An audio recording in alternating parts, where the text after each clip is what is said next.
നിനക്ക് ദുനിയാവിന്റെ ഉടമസ്ഥത ലഭിച്ചതുപോലെയാണത് എന്ന്. പുതിയ കാലത്ത് സൗഭാഗ്യങ്ങൾക്ക് സമവാക്യങ്ങൾ മാറി മറിഞ്ഞുകൊണ്ടിരിക്കുകയാണ്. ജീവിതം എൻ്റെ നിയന്ത്രണത്തിലുള്ള ഒന്നല്ല എന്നതുകൊണ്ട് അതിൻ്റെ ഭാഗ്യ നിർഭാഗ്യങ്ങളെ ഞാനല്ല നിശ്ചയിക്കേണ്ടത്. അതിനാര് നിശ്ചയിക്കണം എന്നതിൻ്റെ ഉത്തരമായി അല്ലാഹു എന്നത് വളരെ വ്യക്തമായി നമുക്ക് പഠിക്കാനും വിലയിരുത്താനും സാധിക്കും. അങ്ങനെ ഒരു അനിവാര്യതയെ കുറിച്ചുള്ള ബോധ്യം നമ്മളിൽ ഓരോരുത്തരിലും ഉണ്ട്. എങ്കിൽ ആ അല്ലാഹു സുബ്ഹാനഹു വ തആലയിൽ നിന്ന് കിട്ടിയ ദിവ്യബോധനത്തിന്റെ അടിസ്ഥാനത്തിൽ പ്രവാചകൻ സല്ലല്ലാഹു അലൈഹി വസല്ലം പറഞ്ഞു, അർബഉൻ മിനസ് സഅദ, 4 കാര്യങ്ങളാകുന്നു സൗഭാഗ്യത്തിന്റെ ലക്ഷണങ്ങൾ. സൗഭാഗ്യത്തിന്റെ ലക്ഷണങ്ങളെ നാം നമുക്ക് യോജ്യമായ വിധത്തിൽ ഇന്ന് വിലയിരുത്തിക്കൊണ്ടിരിക്കുകയും അത് ആസ്വദിച്ചു കൊണ്ടിരിക്കാൻ ശ്രമിക്കുകയും ചെയ്യുന്ന ഒരു സാഹചര്യത്തിൽ സൗഭാഗ്യത്തിന്റെ ലക്ഷണങ്ങൾ ഏതെന്ന് പഠിപ്പിക്കേണ്ടവർ വഴി നമുക്ക് കിട്ടിയ വിജ്ഞാനം അത് 4 എണ്ണമാണ്. ആ 4-ൽ ഒന്ന് അൽമർഅത്തു സ്വാലിഹ, സദ്വൃദ്ധയായ പെണ്ണാണ്. വൽ മസ്കനുൽ വാസിഅ, വിശാലമായ ഒരു ഭവനമാണ്, വിശാലമായ സമാധാനത്തിന്റെ ഇടമാണ്. വീട് എന്നൊക്കെ പറയാം. വൽ ജാറു സ്വാലിഹ്, നല്ല സൽഗുണ സമ്പന്നനായ അയൽവാസിയാണ്. വൽ മർകബുൽ ഹനീർ, നമുക്ക് സന്തോഷം നൽകുന്ന നമുക്ക് അനുയോജ്യമായിട്ടുള്ള ഒരു വാഹനവുമാണ് എന്നത്. അപ്പൊ ഇത് ധാരണം ദുനിയാവിൽ നമുക്ക് കിട്ടുന്ന സൗഭാഗ്യങ്ങളാണ്. ഒരു പുരുഷനെ സംബന്ധിച്ചിടത്തോളം അവന് ലഭിക്കുന്ന വലിയ സൗഭാഗ്യമാണ് നല്ല ഒരു സ്ത്രീയെ വിവാഹം കഴിക്കാൻ പറ്റുക, വിവാഹത്തിലൂടെ ഇണയായി വന്നു ചേരുക എന്നത്.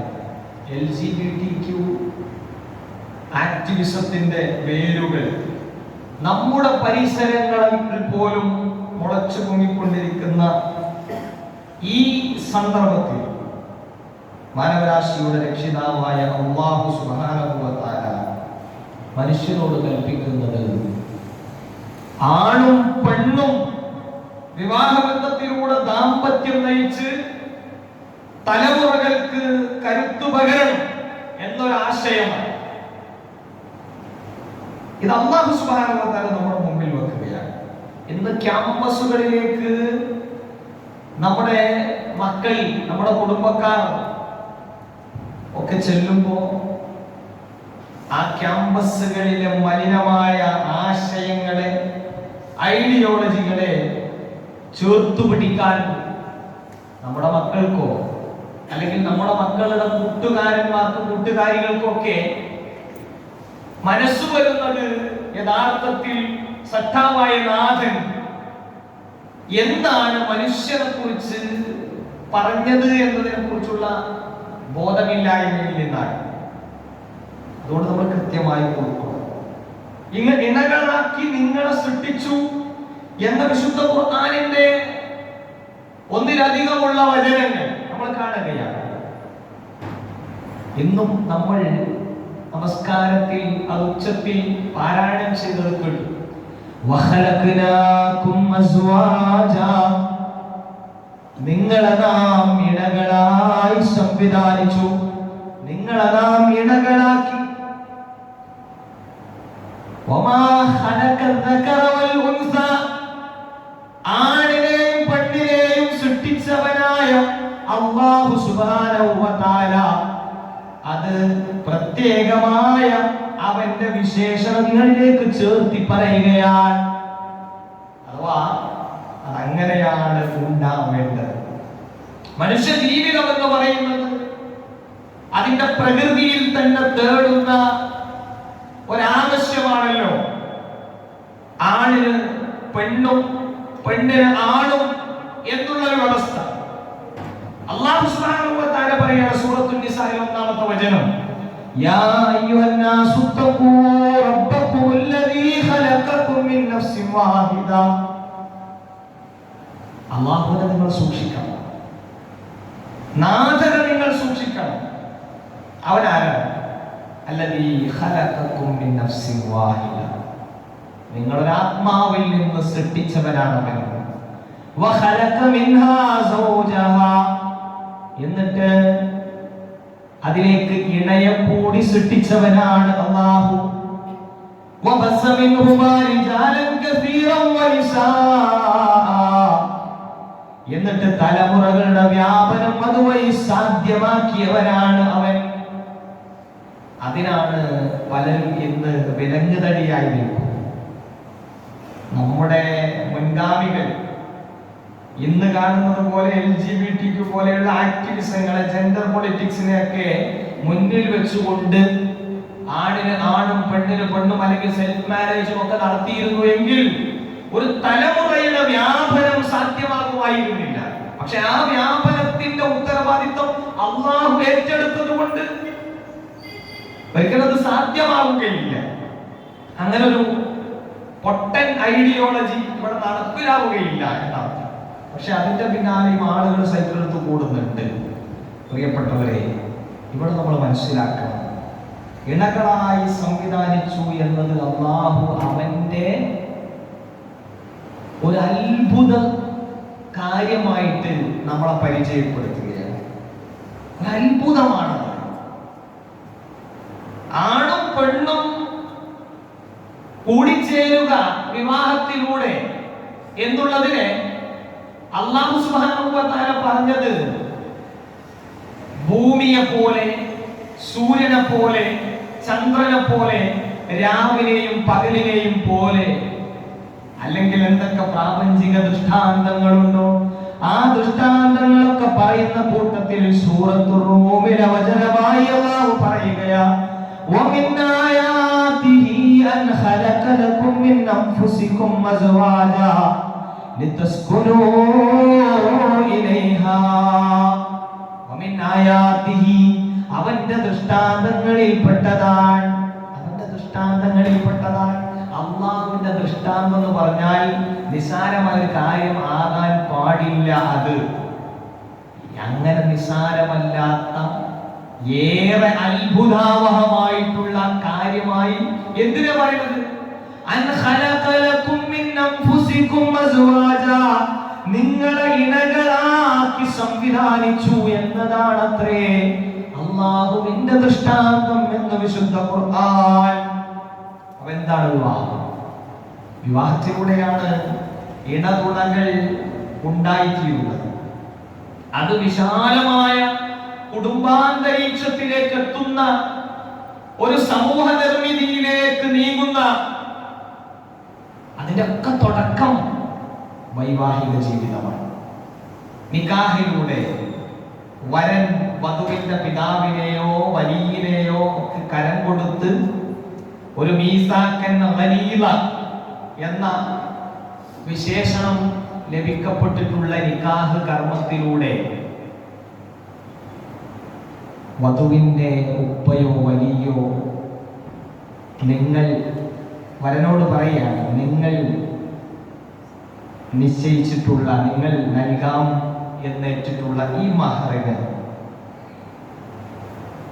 പകരമായി എൻ്റെ മകളെ ഞാൻ നിങ്ങൾക്ക് വിവാഹം ചെയ്തു തന്നിരിക്കും.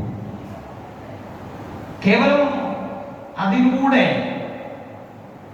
ഒരു വലിയ സംഭവ വികാസമാണ് നടക്കാൻ പോകുന്നത്. അപ്പൊ ആ വാചകത്തിനപ്പുറത്ത് അല്ലാഹു സുബ്ഹാനഹു വ തആല അവിടെ നിശ്ചയിച്ചിട്ടുള്ള ഒട്ടു വളരെ പ്രാധാന്യമുള്ള കാര്യങ്ങളുണ്ട്. വിവാഹം എന്താണ് എന്നതിന്റെ ഒറ്റ വാക്കിലുള്ള ഉത്തരം നമുക്ക് കാണാൻ സാധിക്കും. അത് ആയത്തുള്ളയാണ്, അള്ളാഹുവിന്റെ ദൃഷ്ടാന്തമാണ്. എങ്കിൽ എന്തിനാണ് വിവാഹം? അങ്ങനെ ഒരു വിവാഹത്തിന്റെ ആവശ്യം എന്താണ്? ലിതസ്കുനൂ ഇലൈഹാ, പരസ്പരം ഇണകൾക്കിടയിൽ സംതൃപ്തി വളരാനാണ്, സംതൃപ്തി ഉണ്ടാവാനാണ്. അപ്പൊ സംതൃപ്തിയാണ് വിവാഹത്തിന്റെ ലക്ഷ്യമായി ഖുർആൻ പരിചയപ്പെടുത്തുന്നത്. മനുഷ്യന്റെ വികാരങ്ങളുടെ ശമനം വിവാഹത്തിന്റെ ഒരു ലക്ഷ്യമാണ്. എന്നാൽ അത് മാത്രമല്ല വിവാഹത്തിന്റെ ലക്ഷ്യം. ആ വൈകാരിക താല്പര്യങ്ങളുടെ പൂർത്തീകരണം എന്നിടത്ത് ഫുൾ സ്റ്റോപ്പ് ഇടുമ്പോഴാണ് പലപ്പോഴും ഇണതുണകൾക്കിടയിലുള്ള ബന്ധങ്ങളിൽ അള്ളാഹു നിശ്ചയിച്ച ലക്ഷ്യം പൂവണിയിക്കാൻ സാധിക്കാറുള്ളത്. അള്ളാഹു ഇതിന് വെച്ചിട്ടുള്ള മഹത്തരമായിട്ടുള്ളൊരു ഉദ്ദേശമുണ്ട്. ആ ഉദ്ദേശം സംതൃപ്തി കൈവരിക എന്നുള്ളതാണ്. ഞാൻ ഒറ്റക്ക് ജീവിക്കേണ്ടവരല്ല, എന്റെ കൂടെ എനിക്കൊരു കൂട്ടിന് ഒരു കൂട്ടുകാരി ഉണ്ടാവണം. എന്റെ ഇണയെ സംബന്ധിച്ചിടത്തോളം അവൾക്കൊരു കൂട്ടുകാരൻ ഉണ്ടാകണം. അതിലൂടെ എല്ലാം തുറന്നു പറയാൻ, എല്ലാ നിലക്കുമുള്ള അവസരങ്ങളുടെ ആ അനുഭൂതിയും നുകരാൻ ഉള്ള ഒരു സാധ്യത രൂപപ്പെടണം. വളരെ സിമ്പിളായി നമുക്ക് ആ കാര്യം മനസ്സിലാക്കാൻ വേണ്ടി പറ്റും. റസൂൽ സല്ലല്ലാഹു അലൈഹി വസല്ലം തങ്ങൾ അതുകൊണ്ടാണ് പറഞ്ഞത്, മൻ തസവ്വജ ഫഖദ് ഇസ്തക്മല നിസ്ഫൽ ഈമാൻ. ഒരാൾ വിവാഹം ചെയ്തു, ഒരാൾ വിവാഹം കഴിച്ചു, ഫഖദ് ഇസ്തക്മല നിസ്ഫൽ ഈമാൻ, അവൻ ഈമാനിന്റെ പകുതി പൂർത്തിയാക്കിയിരിക്കുന്നു. ഫല്യത്തഖില്ലാഹ ഫിന്നിസ്ഫിൽ ബാഖി, ബാക്കി പകുതിയിൽ അവൻ അല്ലാഹുവിനെ സൂക്ഷിച്ച് ജീവിച്ചു കൊള്ളട്ടെ. ഇത് അക്ഷരവായനയായി എടുത്താലുള്ള അവസ്ഥ എന്താണ്? ഒരാള് വധുവിന്റെ, ഞാൻ എൻ്റെ അമ്മോശന്റെ കരം പിടിച്ച് ഇതാ നിങ്ങളുടെ മകൾ ഞാൻ വിവാഹം എനിക്ക് നിങ്ങൾ കഴിപ്പിച്ചു തന്നതിനെ സ്വീകരിച്ചു എന്ന് പറയുന്നതിലൂടെ പൂർത്തിയായതല്ല നിസ്ഫുൽ ഈമാൻ എന്ന് പറയുന്നത്. ആ നിസ്ഫുൽ ഈമാനിനെ നമ്മൾ മനസ്സിലാക്കേണ്ടത് അതൊരു അടിസ്ഥാന തത്വമായിട്ടാണ്. ഇവിടേക്ക് അതൊരു അടിസ്ഥാന തത്വമായി പരിഗണിക്കാൻ കഴിഞ്ഞാൽ കേവലം അതിന്റെ ലഫ്ദിയായിട്ടുള്ള മാനയിൽ നിന്ന് വിട്ട് ഒരു പുരുഷൻ ചിന്തിച്ചാൽ തന്റെ ഇണയായ പെണ്ണിനെ ഈമാനിന്റെ പൂർണ്ണത അളക്കാനുള്ള ഉപദേശകയായി കാണാൻ ഞാനും നിങ്ങളുമാകുന്ന പുരുഷന്മാർക്ക് സാധിക്കും. അങ്ങനെ അളക്കാൻ മാത്രമുള്ള ഒരു അവസ്ഥയിലേക്ക് ഒരു പെണ്ണ് രൂപാന്തരപ്പെടണം എന്നുള്ള ധാരണ അവളിൽ ഉണ്ടായിത്തീരും. വളരെ കൃത്യമായി നമ്മൾ മനസ്സിലാക്കുക. അല്ലാഹുവിന്റെ റസൂൽ സല്ലല്ലാഹു അലൈഹി വസല്ലം പറഞ്ഞു, അക്മലുൽ മുഅ്മിനീന ഈമാനാ വ അഹ്സനുഹും ഖുലുഖാ ഖിയാറുക്കും ഖിയാറുക്കും ലിനിസാഇഹിം. ഒരു മുഅ്മിനെ സംബന്ധിച്ചിടത്തോളം അവന്റെ ഈമാൻ പൂർത്തിയാകുന്നത് നല്ല സ്വഭാവങ്ങളുടെ മേലാണ്. അഥവാ നല്ല സ്വഭാവങ്ങൾ മേൽക്കുമേൽ വർദ്ധിക്കുമ്പോഴാണ് ഈമാനിന്റെ പൂർണ്ണത ഉണ്ടാവുക. റസൂൽ സല്ലല്ലാഹു അലൈഹി വസല്ലം പറഞ്ഞു, അസ്കലു ശൈഇൻ ഫീ മീസാനിൽ മുഅ്മിനി യൗമൽ ഖിയാമത്തി ഖുലുഖുൽ ഹസൻ. നല്ല സ്വഭാവങ്ങൾ ആണ് മീസാനിൽ കനം വർദ്ധിപ്പിക്കുന്നത്. എന്നാൽ ആ നല്ല സ്വഭാവങ്ങൾക്ക് ആരാണ് മാർക്കിടേണ്ടത്? ആരാണ് ആ നല്ല സ്വഭാവങ്ങൾ നമ്മുടെ ജീവിതത്തിൽ ഉണ്ട് എന്ന് സർട്ടിഫൈ ചെയ്യേണ്ടത്? അതിന് എന്റെ ജീവിതത്തിൽ അല്ലാഹു നിശ്ചയിച്ചത് എന്റെ ഭാര്യയായിരിക്കണം, എന്റെ ഇണയായിരിക്കണം എനിക്ക് മാർക്കിടേണ്ടത്. ഞാൻ എന്റെ സംസാരം കേൾക്കുന്നവർക്കിടയിൽ ഒരു പക്ഷേ നല്ല ഇമേജ് ഉള്ളവനായിരിക്കും. എന്റെ വിദ്യാർത്ഥി വലയങ്ങൾക്കിടയിൽ എനിക്ക് നല്ല സൽപ്പേരുണ്ടായി. എൻ്റെ വീടകത്ത് എൻ്റെ ഇണയുടെ അടുത്ത് എൻ്റെ സർട്ടിഫിക്കറ്റ് എന്താണ്? പല കാര്യങ്ങൾക്കും പരിശോധന സമിതികൾ നിശ്ചയിക്കാറുണ്ട്. സ്കൂളിൽ 10ാം ക്ലാസ് കഴിഞ്ഞ് പോകുമ്പോൾ ഒരു കണ്ടക്ട് സർട്ടിഫിക്കറ്റ് നമ്മുടെ കയ്യിൽ തരും, അല്ലെങ്കിൽ നമ്മുടെ മക്കൾക്ക് കൊടുക്കും.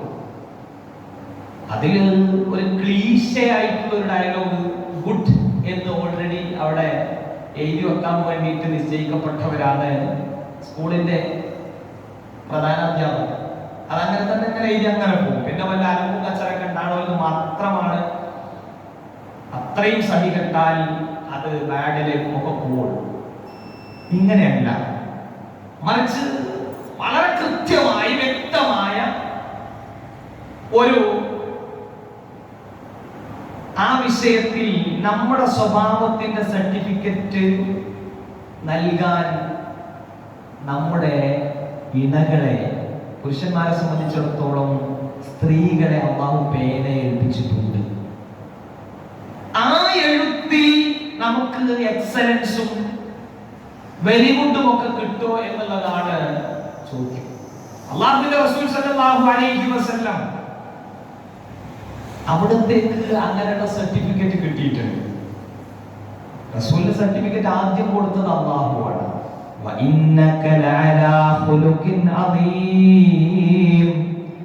പ്രവാചകരെ, അങ്ങ് ഏറ്റവും നല്ല സ്വഭാവത്തിന്റെ ഉടമയാണ്.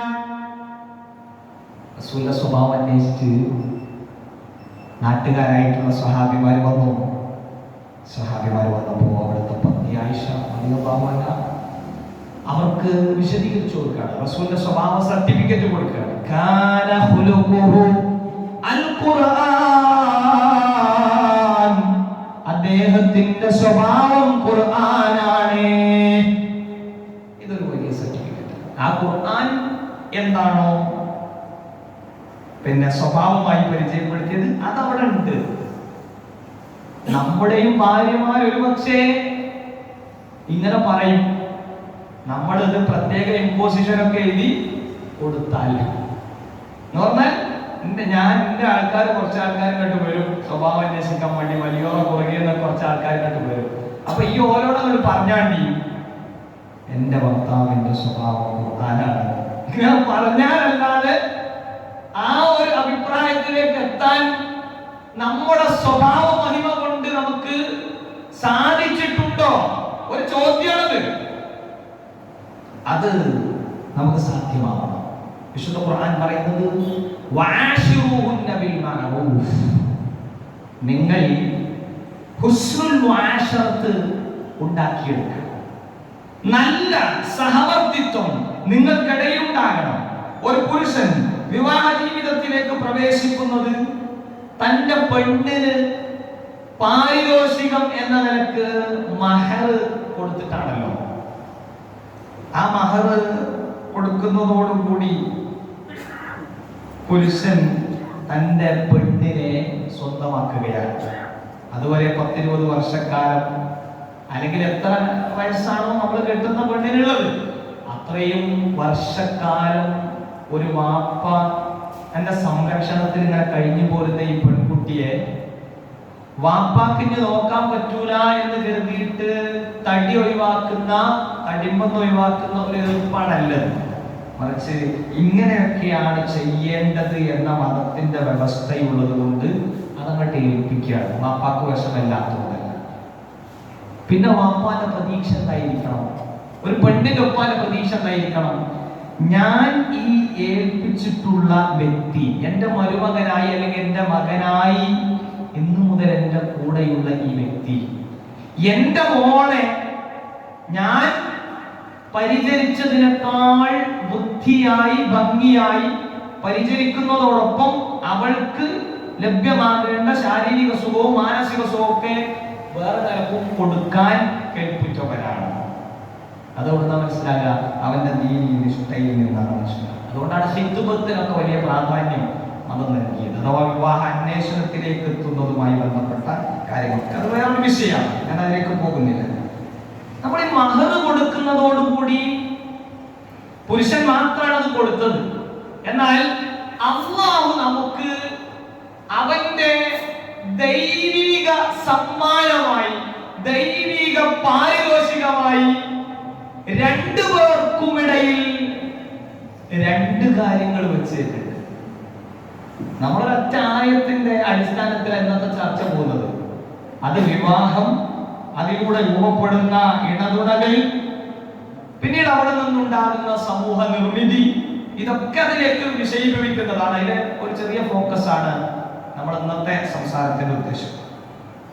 അപ്പൊ നോക്കുക, അല്ലാഹു നമ്മുടെ ഇണക്ക് മഹർ കൊടുത്ത് സ്വന്തമാക്കിയപ്പോ നമ്മൾക്കും നമ്മുടെ ഇണക്കുമായി അല്ലാഹു നൽകിയിട്ടുള്ള ഒരു ആജീവനാന്ത പാരിതോഷികമുണ്ട്. അത് ദൈവിക പാരിതോഷികമാണ്, ഇലാഹിൽ നിന്ന് വന്നിട്ടുള്ള ഒരു പാരിതോഷികം. അതെന്താണെന്നറിയോ? വജഅല ബൈനകും മവദ്ദതൻ വറഹ്മ. വജഅല ബൈനകും, നിങ്ങൾക്കിടയിൽ അവൻ നിക്ഷേപിച്ചിരിക്കുന്നു, നിങ്ങൾക്ക് അവൻ നൽകിയിരിക്കുന്നു മവദ്ദതൻ വറഹ്മ, ബുദ്ധിനെയും റഹ്മത്തിനെയും നൽകിയിരിക്കുന്നു, പ്രേമത്തെ, ഇഷ്ടത്തെ. അത് വല്ലാത്തൊരു അനുഭൂതിയാണ്. അതിനെ നിങ്ങൾക്ക് നൽകിയിരിക്കുന്നു. റഹ്മത്തൻ, കാരുണ്യത്തെ. അപ്പോ മവദ്ദത്തും റഹ്മത്തും നിങ്ങൾക്ക് സമ്മാനമായി അവൻ നൽകിയിരിക്കുന്നു. ആര്? അല്ലാഹു സുബ്ഹാനഹു വ തആല. സംതൃപ്തിയുടെ അടിസ്ഥാന മൂലകങ്ങളായി നമുക്ക് ഈ മവദ്ദത്തിനെയും റഹ്മത്തിനെയും കാണാൻ സാധിക്കണം. ഇനി നമ്മൾ അത് മാത്രം വെച്ചിട്ടൊന്ന് പരിശോധന നടത്തിയാൽ നമ്മുടെ വൈവാഹിക ജീവിതം, ഇണ തുണ, ഈ ബന്ധം, അത് അല്ലാഹു എല്ലാവർക്കും അവനെ സാക്ഷി നിർത്തി വൈവാഹിക ജീവിതത്തിൽ ഏർപ്പെട്ടിട്ടുള്ള എല്ലാവർക്കും പടച്ചോൻ കൊടുത്ത ഒരു ഓഫറാണ്, അല്ലെങ്കിൽ എല്ലാവർക്കും ആ സമ്മാനം കിട്ടിയിട്ടുണ്ട് എന്ന് നമുക്ക് തത്വത്തിൽ മനസ്സിലാക്കാം. അങ്ങനെയാണ് വിശുദ്ധ ഖുർആനിന്റെ വചനത്തിന്റെ ഘടന. എല്ലാവർക്കും കിട്ടി. എന്ത് കിട്ടി? മവദ്ദത്തും റഹ്മത്തും കിട്ടി. എങ്കിൽ ആ സ്നേഹവും കാരുണ്യവും നിലനിൽക്കുന്നതിനും അതുവഴി ആജീവനാന്തമായ ഒരു സംതൃപ്തി അനുഭവിക്കാനും ചില കാര്യങ്ങൾ നമ്മൾ ശ്രദ്ധിക്കണം. ഇത് തന്ന പടച്ചവൻ അത് നിലനിർത്തണമെങ്കിൽ നമ്മൾ ചില കാര്യങ്ങൾ ശ്രദ്ധിക്കണം. തന്നത് പടച്ചവനാണ്, മവദ്ദത്തും റഹ്മത്തും തന്നത് പടച്ചവനാണ്.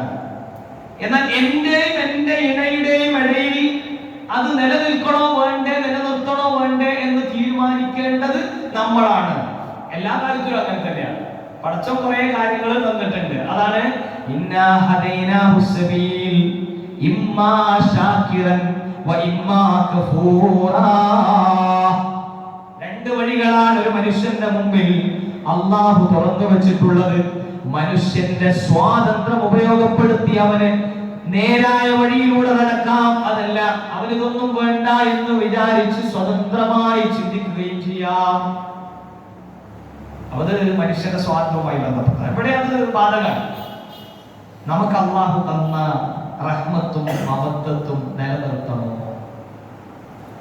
ഒരുപാട് അനുഭവങ്ങൾ നമുക്ക് ഈ വിഷയങ്ങളിലൊക്കെ മുന്നോട്ട് വെക്കാനുണ്ടാകും. വിവാഹ ജീവിതം നയിക്കുന്ന ആളുകൾ വളരെ പെട്ടെന്ന് അലസിപ്പിരിഞ്ഞവർ. വിവാഹ ജീവിതം നയിക്കുന്ന ആളുകളിൽ മറ്റൊരു വിഭാഗമുള്ളത് എത്ര പ്രായം ചെന്നാലും ആ തുടക്കത്തിലുള്ള അനുഭൂതി നിലനിർത്തി മുന്നോട്ട് പോകുന്ന ആളുകൾ. എൻ്റെ പരിചയത്തിൽ തന്നെ എനിക്ക് അനുഭവമുള്ള കഴിഞ്ഞ വിദേശ യാത്രയിലൊക്കെ പരിചയപ്പെട്ടിട്ടുള്ള ആളുകളിൽ പോലും നമുക്ക് മനസ്സിലാക്കാൻ സാധിച്ചിട്ടുണ്ട്. അപ്പോ ഇതെങ്ങനെ സാധ്യമാകും? അതിന് ചില തത്വങ്ങളുണ്ട്. ദാമ്പത്യ ജീവിതം സംതൃപ്തിയിൽ കൊണ്ടുപോകണമെങ്കിൽ ചില തത്വങ്ങളുണ്ട്. ഇപ്പൊ ഒരാള്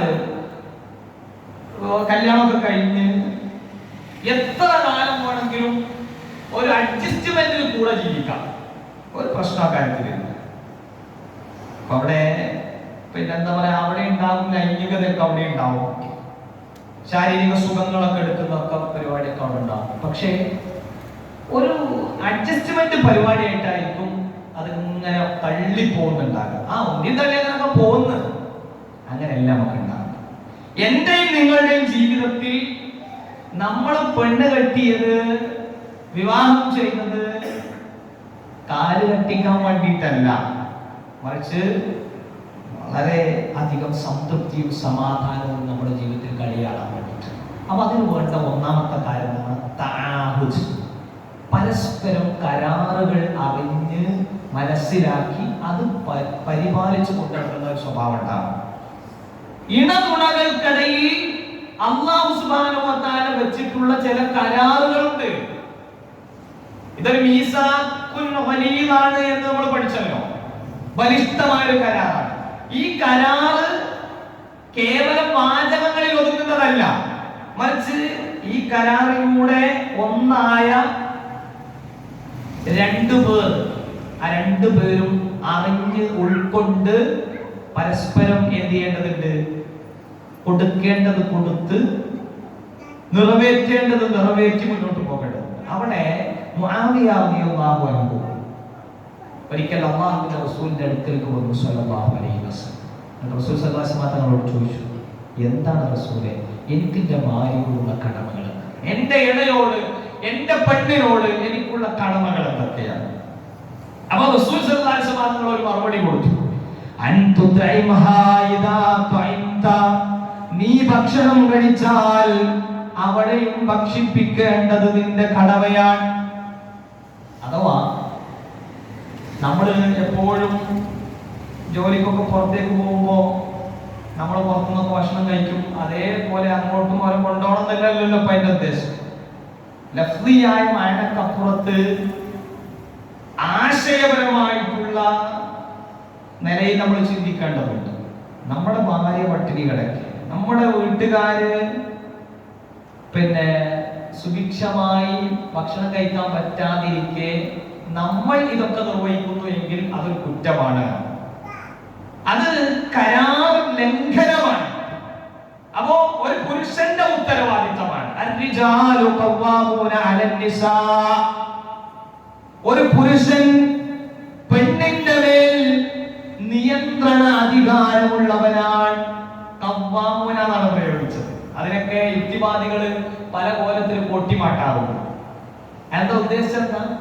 ചെയ്തു കൊടുക്കേണ്ടതൊക്കെ ചെയ്തു കൊടുത്ത് മുന്നോട്ട് പോകുന്ന, നീതി നിർവഹണം നടപ്പിലാക്കുന്ന ഒരു വ്യക്തിത്വമായി മാറാൻ പുരുഷൻ എന്ന നിലയ്ക്ക് എനിക്ക് സാധിക്കണം.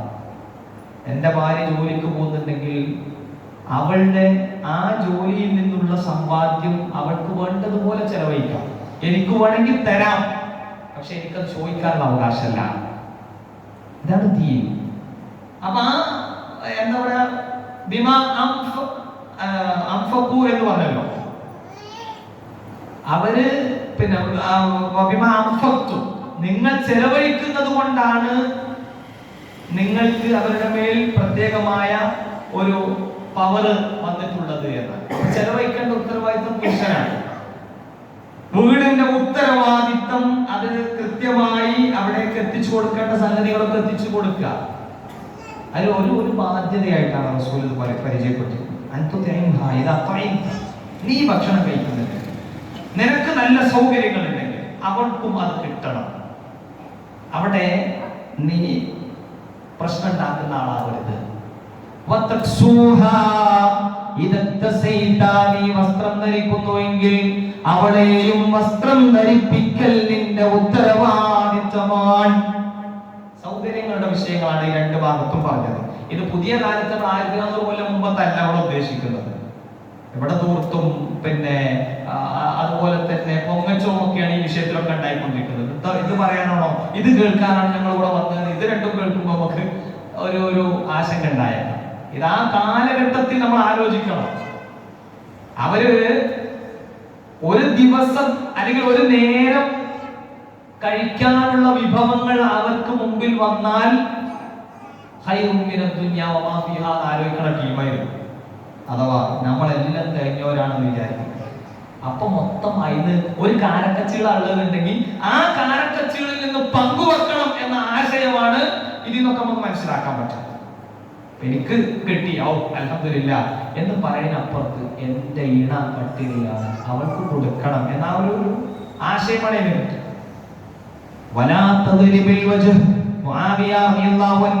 പറഞ്ഞു കൊടുക്കുകയാണ് അല്ലാഹുവിന്റെ റസൂൽ, നീ അവളുടെ മുഖത്തേക്ക് അടിക്കാൻ പാടുള്ളതല്ല.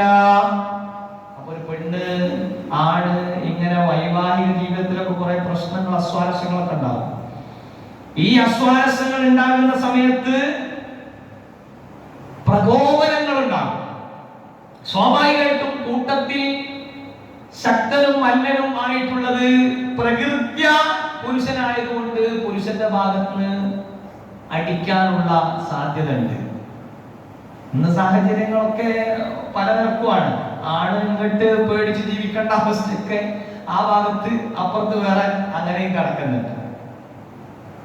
ഒരു പുരുഷന്റെ ഉത്തരവാദിത്വം സംഗതി ശരിയാകാൻ നീ അവളെ പരിപാലിക്കുന്നു എന്ന അർത്ഥത്തിൽ മാത്രമാണ് നിനക്ക് അവളുടെ മേൽ അധികാരമുള്ളത്. അത് എഴുതിയിട്ട് അവളുടെ മുഖത്തടിക്കുന്ന അവസ്ഥ ഉണ്ടാകരുത്.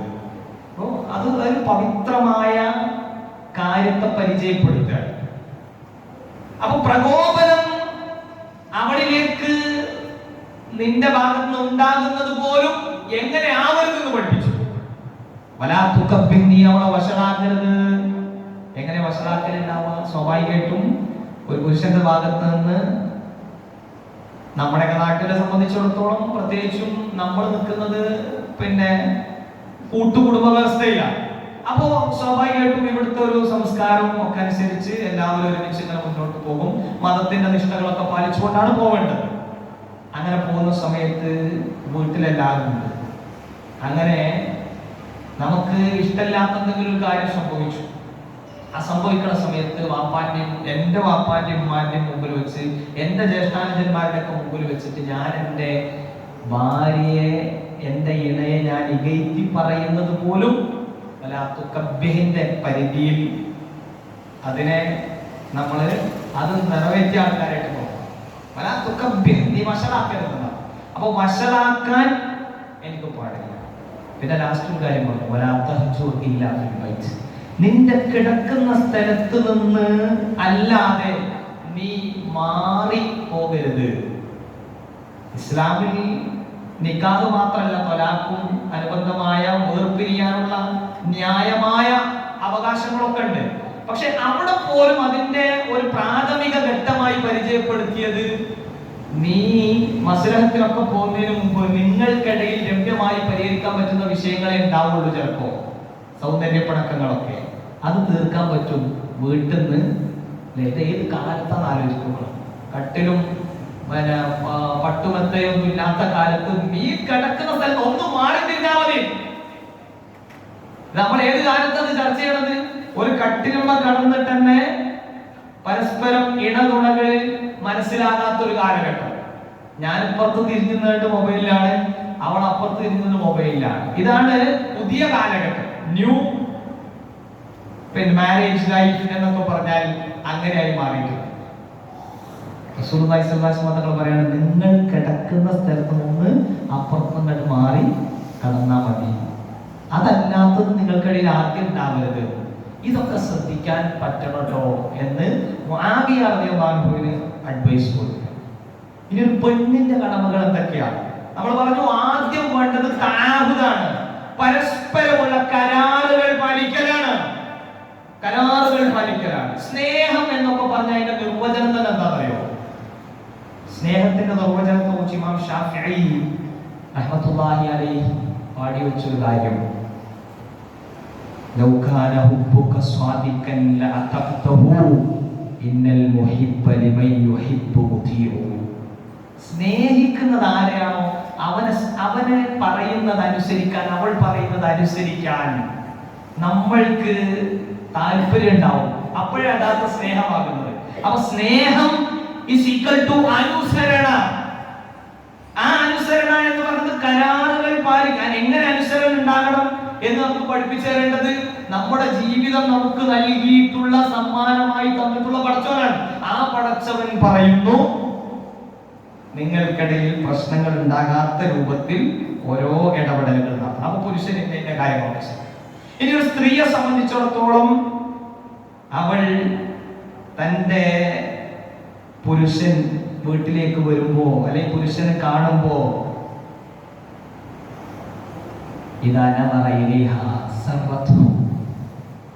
അവൻ അവളെ നോക്കുമ്പോ അവന് സന്തോഷം ജനിപ്പിക്കുന്ന ആ അവസ്ഥയിലേക്ക് മാറാൻ കഴിയണം. നോക്കുകള്, വളരെ ദയനീയമായിട്ടുള്ള ഇതിന്റെ കാഴ്ച. കല്യാണത്തിന് അണിഞ്ഞൊരുങ്ങി നിൽക്കുന്ന പെണ്ണിനെ നമ്മൾ കാണാൻ, കല്യാണത്തിന് അണിഞ്ഞൊരുങ്ങി നിൽക്കുകയാണ്. മുഖത്ത് ലിപ്സ്റ്റിക് കൊണ്ട്, ചുണ്ടിൽ മുഖത്ത് പിന്നെ ചുമരുമത്തേക്കാനാണ് പുട്ടി നമ്മൾ സാധാരണ ഉപയോഗിക്കാറ്, വിടവൊക്കെ നീക്കാൻ വേണ്ടിയിട്ട്. പക്ഷെ ഇന്ന് ഏറ്റവും കൂടുതൽ ആ സാധനം അതന്നെയാണോ അതിൽ വിൽക്കണം എനിക്കറിയില്ല. അപ്പൊ ആ പുട്ടി എന്ത് ചെയ്യാണ്, അതിനേക്കാൾ വില കൊടുത്ത് ഒരു റൂം തേക്കാൻ ചിലപ്പോൾ അത്ര വില ഉണ്ടാവില്ല, വില കൊടുത്തിട്ട് ഇത് വാങ്ങാണ്. പടച്ചോ വല എന്താണ് ലാത്തബുദ്ധിയില്ല. നിങ്ങൾ എന്ത് ചെയ്യരുത്, നിങ്ങളുടെ പ്രകൃതം മാറ്റി കൊടുക്കുന്ന ഒരവസ്ഥ ഉണ്ടാകരുത്. നിങ്ങൾക്ക് കിട്ടിയ പ്രകൃതത്തിൽ ഒതുങ്ങാൻ, അതിൽ തൃപ്തിപ്പെടാൻ നിങ്ങൾക്ക് സാധിക്കണം. ഇതറിയാത്തവരല്ല ഇത് ചെയ്യുന്നത്. നല്ല അറിവും പക്വതയും ബോധമൊക്കെ ഉള്ള ആൾക്കാർ എന്ത് ചെയ്യാണ്, നാട്ടുകാർക്ക് മുമ്പിൽ മുഴുവൻ പ്രദർശന വസ്തുവാകാണ്. എന്നാൽ അതേ പെണ്ണ് കല്യാണം കഴിഞ്ഞ് ഒരു പുതുക്കങ്ങൾ കഴിഞ്ഞാൽ നേരെ പിന്നെ ഇണയുടെ മുമ്പിലാണ് ഈ ഫൗണ്ടേഷനും പുട്ടിയും ഒക്കെ വേണ്ടത്. ഒക്കെ പറ്റുകയാണെങ്കിൽ പറ്റേണ്ടത് മഹറമ ആയിട്ടുള്ളവരുടെ മുമ്പിൽ മാത്രമാണ്, വിവാഹത്തെ നിഷിദ്ധമായവരുടെ മുമ്പിൽ മാത്രം. എന്നാൽ പെണ്ണിന് ഏറ്റവും താല്പര്യം പുതിയ കാലത്ത് ഈ വാപ്പാന്റെ മുമ്പിൽ ഇത് കാണിക്കാൻ. അതിപ്പോ എന്തിനാ ഭർത്താവിന്റെ മുമ്പിൽ, അതെന്തിനാ? ഇതാണ് മറുചോദ്യമായി വരുന്നത്. പക്ഷേ എത്രമാത്രം അപകടകരമാണ് നമ്മൾ ആലോചിക്കണം. നിന്റെ ഭർത്താവ് നിന്നെ നോക്കുമ്പോ, നിന്റെ ഇണ നിന്നിലേക്ക് നോക്കുമ്പോ ആ നോട്ടത്തിൽ നിനക്ക് അവനെ സന്തോഷിപ്പിക്കാൻ സാധിക്കുന്നുണ്ടോ? അതാണ് നിന്റെ കരാർ. അവിടെ നിനക്ക് പരാജയപ്പെട്ട നിന്നെ പലരും നോക്കിയിട്ടുണ്ട്. ആ നോട്ടത്തിൽ പലർക്കും സന്തോഷവുമായിട്ടുണ്ടാകാം. പക്ഷെ ആ സന്തോഷം നിന്റെ അപകടത്തിലേക്കുള്ള പോക്കാൻ. ഇത് ഒരു കാടടച്ചുള്ള ഒരു വെടിവെപ്പല്ല, മറിച്ച് അതുപോലെ തന്നെ പരിഷ്കൃതനായിക്കൊണ്ട് അഭിനയിക്കേണ്ട ആവശ്യം നമുക്കില്ല. ഇതൊരു പരിഷ്കാരമാണെങ്കിൽ ഈ പരിഷ്കാരം നമുക്ക് വേണ്ട. ഏത് പരിഷ്കാരം? നമ്മുടെ ഇണകളുടെ മുമ്പിലല്ലാതെ പ്രദർശിപ്പിക്കുന്ന സൗന്ദര്യ പ്രദർശനമുണ്ടല്ലോ, അതൊരു സംസ്കാരമായി പുതിയ കാലത്ത് വളരുന്നുണ്ടെങ്കിൽ പ്രിയപ്പെട്ട മാതാക്കളെ, സഹോദരിമാരെ, നമ്മൾ ഓർക്കുക, ആ പരിഷ്കാരം നമുക്ക് വേണ്ട. അങ്ങനെ ഒരു പരിഷ്കാരം കൊണ്ട് നമുക്ക് വരാൻ പോകുന്നത് നമ്മുടെ നശ്വരമായ ഐഹിക ജീവിതത്തിനപ്പുറത്ത് അനശ്വരമായ പാരത്രിക ലോകത്തുള്ള നഷ്ടമായിരിക്കും. പള്ളി കമ്മിറ്റിയുടെ സെക്രട്ടറിയാണ്, പ്രസിഡന്റാണ്. മകളെ പറഞ്ഞേക്കുന്നത് ഈ കോലത്തിലൊക്കെയാണ്. അതിനൊക്കെ പറ്റുമെങ്കിൽ വന്നാൽ മതി എന്നുള്ള കോലത്തിൽ. അപ്പൊ കല്യാണത്തിന്റെ അന്ന് വന്നിട്ട് ബാക്കിയുള്ള ആൾക്കാരെ അവിടെ നിർപ്പിക്കണ്ടെന്ന് കരുതിയിട്ട് അതൊന്നും പറയാത്തത്. പ്രിയപ്പെട്ടവരെ, നമുക്കിടയിൽ ജാഗ്രത ഉണ്ടാകേണ്ട വിഷയമാണ്. അപ്പൊ ഒന്ന് കരാറുകൾ പരസ്പരം പാലിക്കലാണ്. ഒരുപാട് തത്വങ്ങളുണ്ട്. ഈ കരാറുകൾ പാലിക്കുമ്പോൾ പെണ്ണിനെ സംബന്ധിച്ചിടത്തോളം പെണ്ണിന്റെ ഒരു പ്രത്യേകമായിട്ടുള്ള മറ്റൊരു കരാർ പാലനം എന്ന് പറയുന്നത് പുരുഷന്റെ അഭാവത്തിൽ തൻ്റെ ആ പുരുഷന്റെ സമ്പത്ത് സംരക്ഷിക്കുക. അതുപോലെ തന്നെ തൻ്റെ ജീവിതത്തിൽ ആ പുരുഷന് മാത്രം അവകാശപ്പെട്ടതായ തൻ്റെ ചാരിത്രം അത് വിശുദ്ധമായി സംരക്ഷിക്കുക. നല്ല ഇണകളാവാനും സംതൃപ്തമായ ആജീവനാന്ത ജീവിതം ഈ ഐഹിക ലോകത്തിന്റെ പരിസരത്തിൽ നിന്നുകൊണ്ട് ആലോചിക്കുമ്പോൾ ലഭിക്കാൻ ആജീവനാന്ത സംതൃപ്തി എന്ന അക്ഷരാർത്ഥത്തിൽ പൂവണിക്കാനും അതുവഴി സാധ്യമാക്കുന്നു എന്നുള്ളതാണ്. അഥവാ പരലോകത്ത് എത്തുമ്പോഴും വിജയം അതിലൂടെ കരഗതമാകും. നമ്മൾ പറഞ്ഞതുപോലെ നിസ്ഫുൽ ഈമാൻ, ഈമാനിന്റെ പകുതി ഇവിടെയാണ് കിടക്കുന്നത്. അത് ആശയതലത്തിൽ അന്വർത്ഥമാക്കണമെങ്കിൽ അവിടെ ഒന്ന് വേണ്ടത് നമ്മുടെ കരാർ പാലനമാണ്. ആണും പെണ്ണും ഇണയും തുണയും പരസ്പരം കരാറുകൾ പാലിക്കുന്നവരായിരിക്കണം. അതിൽ വീഴ്ചയുണ്ടാകരുത്. ഞാനൊന്നും നമ്മുടെ ജീവിതത്തിൽ എന്താണ് അവസ്ഥ എന്ന് ആലോചിക്കേണ്ട ഒരു സന്ദർഭമാണ്. അതെപ്പോഴും ആലോചിച്ചുകൊണ്ടിരിക്കണം. കാരണം നമ്മളെ കൂടെ എപ്പോഴും ഉള്ളവരാണ് അവരെ. നോക്കുങ്ങളെ, ഈ കരാറുകൾ പാലിക്കുക വഴി ദാമ്പത്യത്തിൽ എത്ര കാലം അവർ കൂടെ നിന്നു എന്നതിനപ്പുറത്ത് നിന്ന കാലത്ത് ഈ തത്വങ്ങൾ പൂർത്തീകരിക്കാൻ അവർക്ക് സാധിച്ചിട്ടുണ്ടോ എന്നുള്ളതിന്റെ അടിസ്ഥാനത്തിൽ അതിന്റെ ഫലപ്രാപ്തി ഉണ്ടാകും. ദുനിയാവും തന്നെ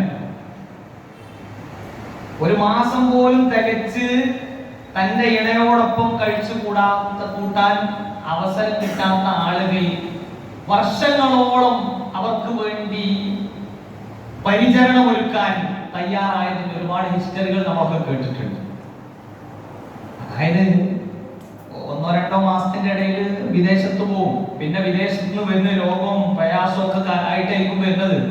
അപ്പോഴും ഇവിടെ സ്വീകരിക്കാനും തനിക്ക് വേണ്ട പരിചരണങ്ങളൊക്കെ നൽകി ശാരീരികമായ ഒരു സുഖം കിട്ടണില്ല. അവിടുന്ന് ഒന്നുമില്ലാതിരുന്നിട്ടും എന്റെ ചാരിത്ര വിശുദ്ധി സൂക്ഷിക്കണം. ഒരു പെണ്ണിനെ സംബന്ധിച്ചിടത്തോളം അവളുടെ ചാരിത്ര വിശുദ്ധി സൂക്ഷിക്കണം.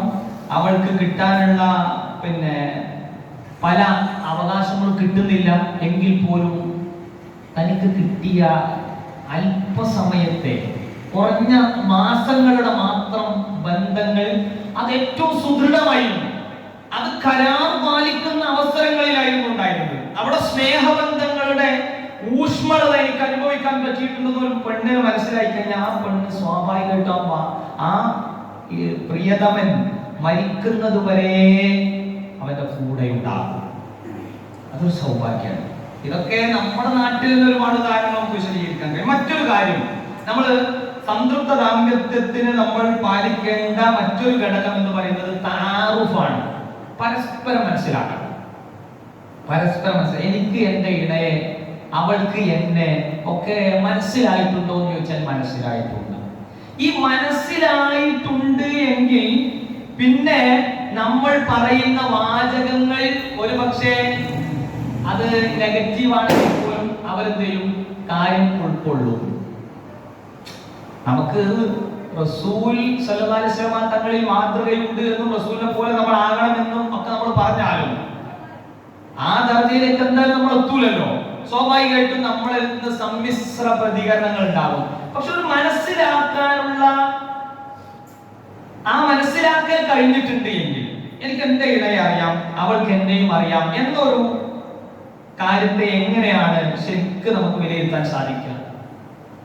ഞാൻ എന്തെങ്കിലുമൊക്കെ പ്രയാസങ്ങൾ പറയുമ്പോൾ അതിന് എൻ്റെ ആ സമയത്തുള്ള വൈകാരികതയെ വെച്ചുകൊണ്ടുള്ള ചെറിയ ചെറിയ പ്രതികരണങ്ങളൊക്കെ അവിടെ ഓവറായി പോകുമ്പോഴും അതെ, എൻ്റെ ഇണക്ക് ഇന്ന പ്രശ്നങ്ങളുണ്ട്, സാമ്പത്തികമായ ചില ബുദ്ധിമുട്ടുകൾ അനുഭവിച്ചുകൊണ്ടിരിക്കുന്നുണ്ട്, അല്ലെങ്കിൽ ചില ജോലി സംബന്ധമായ പ്രശ്നങ്ങളുണ്ട്, അതുകൊണ്ട് ഇവിടെ ഞാൻ ഉണ്ടാക്കുകയാണ് വേണ്ടത് എന്ന് തിരിച്ചറിയാൻ പറ്റും. അല്ലെങ്കിൽ രണ്ടും തമ്മിലുള്ള ഒരു ഫൈറ്റിംഗ് ആയിരിക്കും. അപ്പൊ താറഫ് വളരെ അനിവാര്യമാണ്.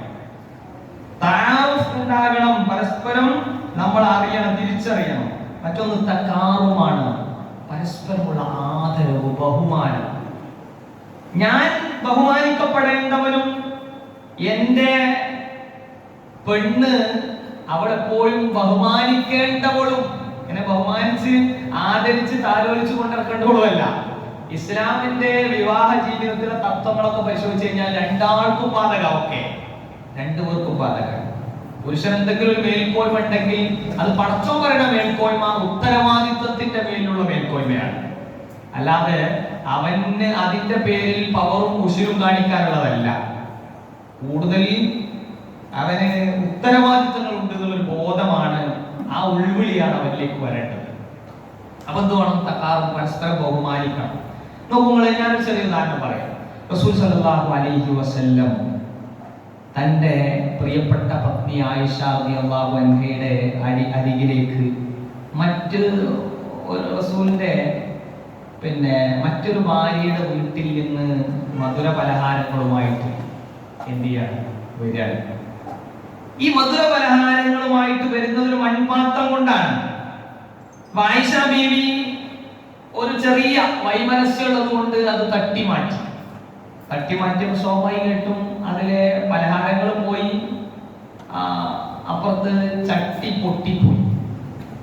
ഇവിടെ റസൂൽ എടുത്തൊരു സ്റ്റാൻഡ് ഉണ്ട്. സല്ലല്ലാഹു അലൈഹി വസല്ലം റസൂൽ സല്ലല്ലാഹു അലൈഹി വസല്ലം തങ്ങള് വളരെ ആദരവോടുകൂടി ആ ഭക്ഷണ പദാർത്ഥങ്ങളെ ഇങ്ങനെ ഒരു ഭാഗത്തേക്ക് മാറ്റി വെച്ചിട്ട് ഈ പൊട്ടിയ പാത്രത്തിന്റെ ഓരോ കഷ്ണങ്ങളും ഇങ്ങനെ പൊറുക്കി വെക്കുക. ആയിഷ ബീവി അതോടുകൂടി ആകാര്യം നൈസായി പോയി. ഇത് ഒരു പ്രതികരണ രീതിയാണ്.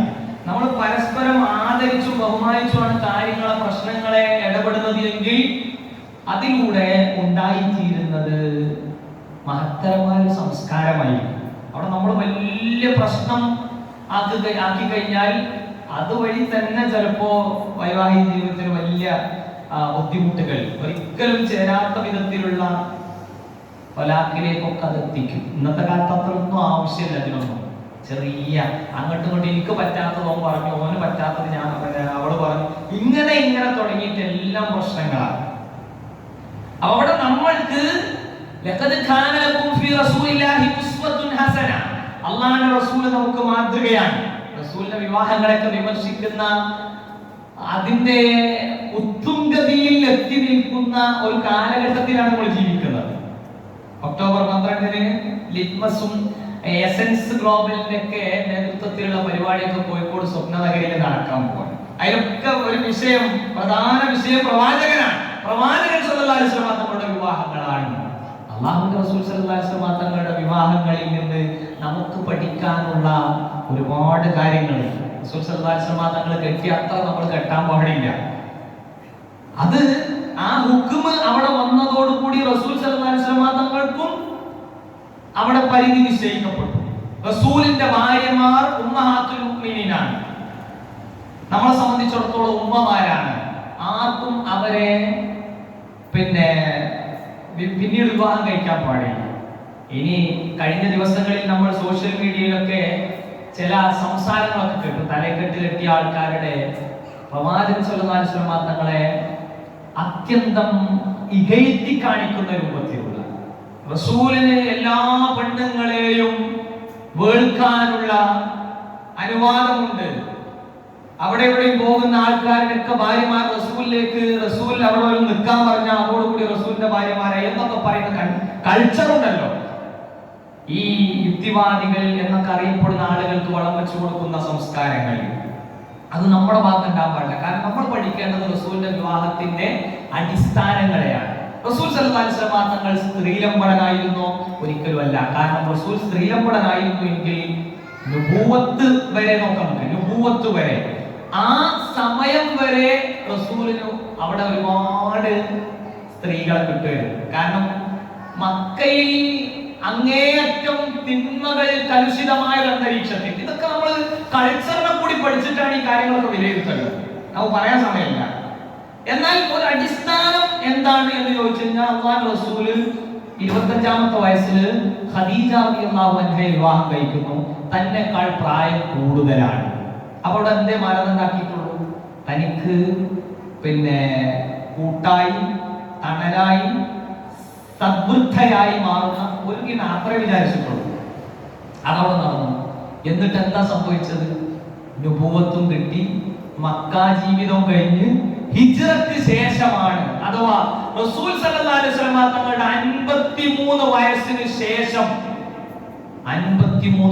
ശേഷം നീണ്ട 28 വർഷക്കാലത്തെ റസൂലിന്റെ ജീവിതത്തിന് ശേഷം മാത്രം, വൈവാഹിക ജീവിതത്തിന് ശേഷം മാത്രമാണ് മറ്റൊരു വിവാഹത്തെ പറ്റി ആലോചിച്ചത്. അത് ആലോചിച്ചത് പോലും റസൂൽ എന്ന നിലയ്ക്ക് നമുക്ക് പൂർണ്ണമായി പറയാൻ പറ്റില്ല. അത് അല്ലാഹുവിന്റെ തീരുമാനമാണ്. ആ ഓരോ തീരുമാനത്തിലും വിശ്വാസികളെ പഠിപ്പിക്കേണ്ടുന്ന, മാലോകരെ പഠിപ്പിക്കേണ്ടുന്ന, അല്ലാഹുവിന്റെ റസൂൽ എല്ലാ കാര്യത്തിലും മഹോന്നതനാണ്. അതുകൊണ്ടാണ് മൈക്കൽ ചാട്ട് എന്ന വിശ്വാസി അല്ലാത്ത വ്യക്തി പോലും ദി 100 എന്ന പുസ്തകത്തിൽ മുഹമ്മദ് നബിയുടെ പേര് ഒന്നാമത് ചേർത്തത്. അദ്ദേഹത്തിന് മുഹമ്മദ് നബി 11 കിട്ടിയത് അറിയാത്തതുകൊണ്ടല്ല. നമ്മൾ കൃത്യമായി ഉൾക്കൊള്ളണം. റസൂൽ സല്ലല്ലാഹു അലൈഹി വസല്ലം തങ്ങളുടെ ജീവിതത്തിൽ പിന്നീട് വിവാഹം ചെയ്തവരുടെ കൂട്ടത്തിൽ ആ ഒരൊറ്റ കന്യകയുള്ളൂ, ആയിഷ റളിയല്ലാഹു അൻഹ. ആയിഷ റളിയല്ലാഹു അൻഹയുടെ തന്നെ വിവാഹപ്രായം ഇവിടെ പ്രചരിപ്പിക്കുന്ന ഒരു അർത്ഥത്തിലല്ല എന്ന് എന്തായിരുന്നാലും അതും നമുക്ക് പഠിക്കുമ്പോൾ അസ്മാ റളിയല്ലാഹു അൻഹയുടെ പിന്നെ പ്രായവും ഒക്കെ ചേർത്തി അവർ തമ്മിലുള്ള വ്യത്യാസവും ഒക്കെ മനസ്സിലാക്കുന്ന ആ ഒരു കാൽക്കുലേഷനിലൂടെ തന്നെ നമുക്ക് ഹദീസുകളുടെ ഒക്കെ പശ്ചാത്തലത്തിൽ തന്നെ ആയിഷ ബീവിയെ വിവാഹം കഴിച്ചിട്ടുള്ളത് കൃത്യമായ പക്വതയും പാകതയും ഒക്കെ പ്രായ സംബന്ധമായി തന്നെ വന്നിട്ടാണ് എന്നുള്ളതും വിലയിരുത്താൻ പറ്റും. അപ്പോ നമ്മൾ മനസ്സിലാക്കേണ്ടത് ഇനി അല്ല, പിന്നെ മറ്റൊരു അഭിപ്രായ പ്രകാരം തന്നെ എടുക്കുകയാണെന്നുണ്ടെങ്കിലും അതിന് മുമ്പേ ആയിഷ ബീവിനെ വേറെ ആൾക്കാർ വിവാഹം അന്വേഷിക്കുകയും ആലോചിക്കുകയൊക്കെ ചെയ്തിട്ടുണ്ടായിരുന്നു. ഇങ്ങനെ കുറെ വിഷയങ്ങൾ അവിടെ കിടക്കുന്നുണ്ട്. പിന്നെ ആയിഷ ബീവി എന്തുകൊണ്ട് റസൂൽ വിവാഹം കഴിച്ചു, അതിന് കൃത്യമായ ലക്ഷ്യമുണ്ട്. ആയിഷ ബീവിയിലൂടെയാണ് 2000-ലധികം ഹദീസുകൾ നമുക്ക് കിട്ടിയിട്ടുള്ളത്. അതിൽ ഏറ്റവും കൂടുതലുള്ളത് റസൂലിന്റെ വ്യക്തി ജീവിതവുമായി ബന്ധപ്പെട്ടുള്ളതാണ്, ലൈംഗിക വിശുദ്ധിയുമായി ബന്ധപ്പെട്ടുള്ളതാണ്, ലൈംഗിക ജീവിതത്തിലെ പിന്നെ സംതൃപ്തമായ ഇടപെടലുകൾ എങ്ങനെയായിരിക്കണം എന്ന് വിവരിക്കുന്ന ഭാഗങ്ങളാണ്. ഇതൊക്കെ കിട്ടണ്ടേ? അപ്പോ എങ്ങനെ നമ്മൾ മലമൂത്ര വിസർജനം നടത്തിയാൽ അതെങ്ങനെ പിന്നെ വൃത്തിയാക്കണം എന്ന് പോലും പഠിപ്പിക്കപ്പെട്ട ഈ മതം, അവിടെ ഒരിക്കലും ഒരു കാര്യത്തിലും അത് നമുക്ക് പിന്നെ ഒരു ഐഷ് എന്ന് പറയേണ്ട ഒരു അവസ്ഥ അതിലെവിടെയും വരില്ല. റസൂൽ സല്ലല്ലാഹു അലൈഹി വസല്ലം തങ്ങളുടെ ജീവിതത്തിൽ അവിടെ നമുക്ക് അല്ലാഹുവിന്റെ റസൂല് ആ ഓരോ ഇടപെടലുകളിലും കാണിച്ചു. റസൂലിന്റെ പത്നിമാരാരും റസൂലിനെ ഒരു മോശപ്പെട്ട കാമവറിയൻ എന്ന അർത്ഥത്തിലുള്ള അങ്ങനെ ഒരു സംസാരം നടത്തിയിട്ടില്ല എന്ന് മാത്രമല്ല, റസൂലിന്റെ സഹവാസത്തെ അവർ ഇഷ്ടപ്പെട്ടു. റസൂല് ആയിഷ ബീവി അല്ലാത്ത ഏത് ഭാര്യമാരെ പരിശോധിച്ചു കഴിഞ്ഞാലും അവർക്കും ഏറെ പ്രായം ചെന്നവരായിരുന്നു.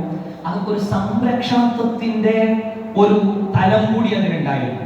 അതോ അവര് ഭാര്യ ഭർത്താവ് മാത്രം ഇസ്ലാം സ്വീകരിച്ചിട്ടുണ്ടാവും, പിന്നീട് യുദ്ധത്തിന് പോകുമ്പോൾ ഭർത്താവ് മരിച്ചിട്ടുണ്ടാവും. അപ്പൊ റസൂൽ സല്ലല്ലാഹു അലൈഹി വസല്ലം തങ്ങൾ അവരോട് പിന്നെ സ്വഹാബത്തിനോട് പറയും, ഈ മരണപ്പെട്ട ഷഹീദായിട്ടുള്ള ഈ വ്യക്തിയുടെ ഭാര്യയ്ക്ക് സംരക്ഷണം വേണം, അവൾക്ക് ഉമ്മയും ബാപ്പയൊന്നുമില്ല, ഇനി സംരക്ഷണത്തിന് ഒരു വകുപ്പില്ല, പിന്നെ അവിടെ സംരക്ഷണം വേണ്ടേ, ആ സംരക്ഷണത്തിന് വേണ്ടി നിങ്ങൾ അവരെ ഏറ്റെടുക്കണം എന്ന് പറയുന്ന അതേ റസൂൽ അത് കാണിച്ചു കൊടുത്തിട്ടാണ് എന്ത് ചെയ്യുന്നത്, അള്ളാന്റെ നിർദ്ദേശപ്രകാരം അത് കാണിച്ചു കൊടുത്തിട്ട് സ്വന്തം ജീവിതത്തിലേക്ക് ഇടയായി സ്വീകരിച്ചിട്ടാണ് ബാക്കിയുള്ളവരോട് പറയുന്നത്. ഇത്രേ ഉള്ളൂ. അപ്പൊ നമ്മളൊരു രണ്ട് സിസ്റ്റത്തെ, രണ്ട് കൾച്ചറിനെ, രണ്ട് ട്രഡീഷനെ പഠിക്കാതെ വിമർശിക്കുന്നത് അത്യന്തം അപകടകരമാണ്, ബാലിശമാണ് എന്നുകൂടി നമ്മൾ തിരിച്ചറിയേണ്ടതുണ്ട്. ഇവിടെ നമ്മൾ പറയുന്നത് ആ റസൂലാണ് നമുക്ക് ഈ കാര്യങ്ങളൊക്കെ പഠിപ്പിച്ചത്. നിങ്ങൾ പോയി കെട്ടിക്കോളുന്നല്ല പറഞ്ഞത്, മറിച്ച് കെട്ടിയ പെണ്ണിനോട് താവും പരസ്പരം സഹകരിക്കാൻ അള്ളാഹുവിന്റെ റസൂൽ ഇതിന്റെ ഇടയിൽ ഓരോ ഭാര്യമാർക്കും ഇടയിൽ പ്രത്യേക സമയം കണ്ടെത്താൻ റസൂലിന് സാധിച്ചിരുന്നു. നീതിയോടുകൂടി വർത്തിക്കാൻ റസൂലിന് സാധിച്ചിരുന്നു. പരസ്പരം സഹകരിക്കുന്നു. അടുക്കളയിൽ ജോലി ചെയ്യുന്ന പ്രവാചകൻ സ്വല്ലല്ലാഹു അലൈഹി വസല്ലം തങ്ങളെ നമുക്ക് കാണാൻ വേണ്ടി പറ്റും. വീട്ടിൽ വരുമ്പോ ആ ഒരു സമാധാനം റസൂലിനുണ്ടായിരുന്നു. വീട്ടിലെത്തിക്കഴിഞ്ഞാൽ ഇണകളോടുള്ള ഇടപെടൽ പ്രത്യേകം റസൂൽ സല്ലല്ലാഹു അലൈഹി വസല്ലം തങ്ങൾ അവരെ സഹായിക്കുമായിരുന്നു. വീടകങ്ങൾ വിനോദ കേന്ദ്രങ്ങളാണ്, പറയാൻ കൂടുതൽ സമയമില്ല. നമ്മളെ സംബന്ധിച്ചിടത്തോളം എന്റെ നിങ്ങളുടെയൊക്കെ ജീവിതത്തിലെ അവസ്ഥ എന്താണെന്ന് ചോദിച്ചു കഴിഞ്ഞാൽ, വരെ ചെന്നാലും നമ്മുടെ പണി തീരുന്നില്ല. എന്താ പണി എന്ന് ചോദിച്ചാൽ അത് പ്രത്യേകിച്ച് പണിയൊന്നും ഇല്ലെങ്കിലും വരെ ചെന്നാൽ നമുക്ക് വേറെ പണി ഉണ്ടാവുകയാണ്. അപ്പൊ ഈ വീട്ടിലെത്തിയാൽ നമുക്ക് ആ വീട് എന്ന് പറയുന്നത് സുഖൂൻ ആയിരിക്കണം, സമാധാനത്തിന്റെ കേന്ദ്രം മസ്കനായിരിക്കണം. അവിടെ സമാധാനം കിട്ടണം. അത് കിട്ടണമെന്നുണ്ടെങ്കിൽ വീട് തന്നെ വിനോദ കേന്ദ്രങ്ങളായിട്ട് മാറുന്ന ഒരു സാഹചര്യം ഉണ്ടാകണം. അപ്പൊ അതിനൊക്കെ വേണ്ടിയിട്ട് നമ്മൾ പ്രത്യേകം ശ്രദ്ധിക്കണം. ഔട്ടിംഗ് ഒക്കെ പോകണം. എന്നാൽ അതിനപ്പുറത്ത് വീട് തന്നെ നമുക്ക് അല്ലെ, വീടിന്റെ ഉള്ളിൽ തന്നെ ഔട്ടിങ്ങിന് പോകുമ്പോഴുള്ള ക്രമീകരണങ്ങളൊക്കെ വരുത്താൻ സാധിച്ചാൽ, നമ്മൾ വീട്ടിൽ നിന്ന് ഭാര്യമാരെ സഹായിക്കുന്ന ആ കാര്യം ആലോചിച്ചു. നമ്മുടെ മുമ്പിൽ ചായയും വെള്ളവും ചോറും ബാക്കി വിഭവങ്ങളൊക്കെ ഇങ്ങനെ മുന്നിൽ വരുന്നതാണ് ഇന്ത്യകളുടെ മുമ്പിൽ എല്ലാ ആഗ്രഹവും പ്രതീക്ഷയും നമ്മൾ ആജ്ഞാപിക്കുന്നതും അങ്ങനെയാണ്. പക്ഷേ അതിനപ്പുറത്ത് കുറച്ചൊക്കെ ഒന്ന് സഹകരിക്കുന്ന, അതായിരുന്നു റസൂൽ എന്ന്, അവിടെയൊക്കെ സുന്നത്തുണ്ട് എന്ന് പഠിക്കുകയും പഠിപ്പിക്കുകയൊക്കെ ചെയ്യുന്ന ആൾക്കാരാണ് നമ്മൾ. അതിനൊക്കെ വേണ്ടിയിട്ട് നമ്മൾ പ്രത്യേകം ശ്രദ്ധാലുക്കളാകണം എന്ന് ഓർമ്മപ്പെടുത്താൻ ഒരുപാട് വിഷയങ്ങളുണ്ട് ഈ കാര്യത്തിൽ. പരസ്പരമുള്ള സംസാരം പരസ്പരം ഒരുമിച്ച് ഭക്ഷണം കഴിക്കൽ, പുഞ്ചിരിയോടുകൂടി ഇടപെടൽ, പിന്നെ ലൈംഗിക ജീവിതത്തിലുള്ള പരസ്പരമുള്ള സാറ്റിസ്ഫാക്ടറിയോട് കൂടിയിട്ടുള്ള ഒരു സംതൃപ്തി അവിടെ നമ്മൾ ഉണ്ടാക്കിയെടുക്കണം. അതിൽ തന്നെ വിശുദ്ധി കൈവരിക്കണം. ആണും പെണ്ണൊന്നും അങ്ങോട്ടും ഇങ്ങോട്ടും പരസ്പരം മറ്റു മാർഗങ്ങൾ സ്വീകരിക്കുന്ന ഒരവസ്ഥയുണ്ടാകരുത്. സൗമ്യമായി തിരുത്തണം. എൻ്റെ തെറ്റുകൾ എൻ്റെ ഭാര്യയ്ക്ക് തിരുത്താൻ അവസരം ഉണ്ടാകണം, എൻ്റെ ഭാര്യയുടെ തെറ്റുകൾ എനിക്ക് തിരുത്താനുള്ള അവസരം ഉണ്ട്. അത് സൗമ്യതയോടുകൂടി. നിസ്കരിക്കാൻ പോകാത്തൊരു ഭർത്താവിനെ അങ്ങനെ തൊട്ടുണർത്തുന്ന ഭാര്യയാകണം.